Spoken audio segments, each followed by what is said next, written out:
Hi, I'm going to pick a new winner for the Barcelona yarn. The other winner I chose has not contacted me, so I'm going to pick a new winner. All links for all the information I'm about to share are listed down below.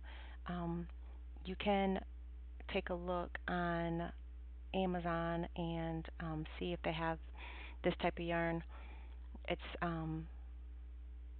under Loops and Threads as well, and that link for that will be down below. They don't have the exact match. The yarn that I did give away, it was from Michaels. Also, Knit Crate, $24.95 per month, and if you sign up under me, you can get 20% off your first month. You can put in the promo code Jewel20. That's listed down below, and 2 books that I wrote on Amazon, paperback and Kindle, and then Kindle for crochet hats for beginners. That's listed down below as well for $3.99 on Kindle, $10.99 paperback, and $2.99 on Kindle.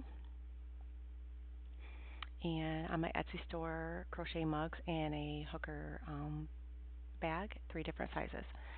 Okay, so I'm going to show you who the winner is, and please contact me. Lori Cull, I might be saying that wrong, have a few things made for Christmas. I still have to finish a mile a minute blanket before Christmas. Very pretty yarn you have. Congratulations. Please contact me with my email, which is listed down below. If I don't hear back from you within a week, I'll have to pick another winner, and I'll just keep picking a winner until somebody contacts me. I know it's busy, so it's hard for people to come back here and look, but when I do these giveaways, I give it about a week or so, and then I'll have to pick a new winner. And look out for new giveaways. Please be a subscriber. Thank you for watching.